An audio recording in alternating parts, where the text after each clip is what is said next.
गंगनपते जय माता। एकादशी व्रत मास श्रावण शुक्ल एकादशी व्रत की कथा। उत्तरदा काशी। श्री युधिष्ठिर जी कहने लगे कि हे भगवान, श्रावण शुक्ला पक्ष एकादशी का क्या नाम है, व्रत करने से क्या विधि है, और इसका महात्म कृपा करके कहिए। मधुसूदन कहने लगे कि इस एकादशी का व्रत करना चाहिए। ये पुत्रदा नाम की एकादशी है। आप सब शांतिपूर्वक इस कथा को सुनिए। इसके सुनने मात्र से ही वाजपेयी यज्ञ का फल मिलता है। द्वापर युग के आरंभ में महेशपति नाम की एक नगरी थी, जिसमें महिष नाम का एक राजा राज्य करता था।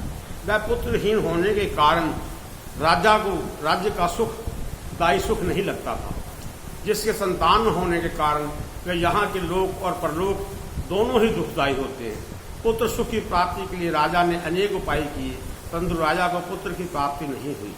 वृद्ध अवस्था आती देखकर राजा अपनी प्रजा के प्रतिनिधियों को बुलाकर कहने लगा कि हे प्रजाजनों, मैंने इस जन्म में कोई पाप नहीं किया। मेरे खजाने से अन्याय उपार्जन किया हुआ धन भी नहीं है। मैंने कभी देवताओं तथा ब्राह्मणों का धन नहीं छीना, किसी दूसरे की गिरोह नहीं ली। प्रजा को पुत्र के समान पालता रहा। मैं अपराधियों को पुत्र और बांधों की तरह दंड देता था। किसी से घृणा नहीं करता था, सबको एक समान मानता था। सज्जनों की सदैव पूजा करता था। इस प्रकार धर्मयुक्त राज्य करते हुए मेरे पुत्र नहीं है, सो मैं अत्यंत दुख पा रहा हूँ। इसका क्या कारण है? राजा महाजित इस बात को सुनकर विचारने के लिए मंत्रीगण तथा प्रजा के प्रतिनिधि वन को गए और बड़े बड़े ऋषि मुनियों के दर्शन किए और करते हुए राजा के हित की कामना करने लगे। किसी श्रेष्ठ तपस्वी मुनि को देखते फिरते एक आश्रम से दूसरे आश्रम में उन्होंने अत्यंत व्योवृद्ध धर्म के ज्ञाता बड़े तपस्वी, परमात्मा में मन लगाए हुए निराहार चितेंद्रिय चितात्मा जित क्रोध सनातन धर्म के गूढ़ तत्वों को जानने वाले समस्त शास्त्रों के ज्ञाता महात्मा लोमश मुनि को देखा, जिनका कल्प व्यतीत होने पर एक रोम गिरता है।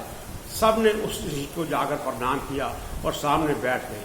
उस लोगों को देखकर मुनि ने पूछा कि आप लोग किस कारण आए हैं? निस्संदेह आप लोगों का हित करूंगा।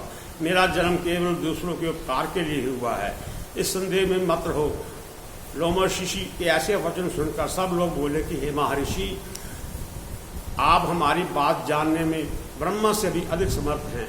अंत आप हमारे संदेह को दूर कीजिए। महिषमतीपुरी के धर्मात्मा राजा महिजित प्रजा के पुत्र के समान पालन करता है, परंतु फिर भी वो पुत्रहीन होने के कारण अत्यंत दुखी है।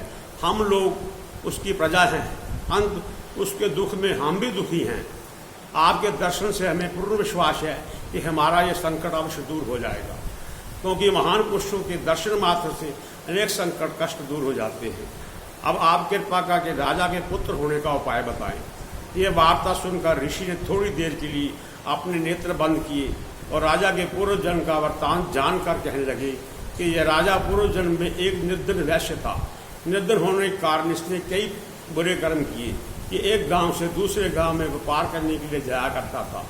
एक समय ज्येष्ठ मास के शुक्ल पक्ष की द्वादशी के दिन मध्याह्न काल में जब ये 2 दिन भूखा रहा, प्यासा रहा, तो वह एक जलाशय पर पानी पीने गया।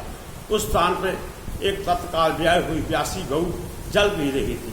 उस राजा ने उस प्यासी गऊ को जल पीने से हटा दिया और समय जल पीने लगा। इसलिए इस राजा को ये दुख सहना पड़ रहा है। एकादशी के दिन भूखा रहने पर राजा प्यासी गऊ को जल पीते हुए हटाने से पुत्र के वियोग का दुख भोगना पड़ रहा है। ऐसा सुनकर सब लोग कहने लगे कि हे ऋषि, शास्त्रों में पापों का प्रायश्चित भी लिखा है। अंत जिस प्रकार राजा ने ये पाप किया है नष्ट हो जाए, ऐसा कोई उपाय हमें बतलाइए। लोमश मुनि कहने लगे कि श्रावण पक्ष की शुक्ल एकादशी को, जिसको पुत्रदा एकादशी भी कहते हैं, तुम सब लोग व्रत करो, रात्रि को जागरण करो। इससे राजा के पूर्व जन्म के पाप अवश्य नष्ट हो जाएंगे, साथ ही राजा को पुत्र की प्राप्ति होगी। लोम ऋषि के ऐसे वचन सुनकर मंत्रियों सहित सारी प्रजा नगर को वापस लौट आई। और जब श्रावण शुक्ल एकादशी आई तो लोमश ऋषि की आज्ञा अनुसार राजा सहित सभी ने पुत्रदा एकादशी का व्रत किया और जागरण किया। इसके पश्चात द्वादशी के दिन पुण्य का फल राजा को दिया। इस पुण्य के प्रभाव से रानी ने गर्भ धारण किया और प्रसव काल समाप्त होने पर तेजस्वी पुत्र को जन्म दिया। इसलिए हे राजन, इस श्रावण शुक्ल एकादशी का नाम पुत्रदा काशी पड़ा। अंत संतान की इच्छा करने वाले इस व्रत को अवश्य करें। इस महात्म को सुनने से मनुष्य सब पापों से मुक्त हो जाता है और इस लोक में संतान का सुख भोग कर परलोक में स्वर्ग को प्राप्त होता है। बोल काशी महात्म की जय।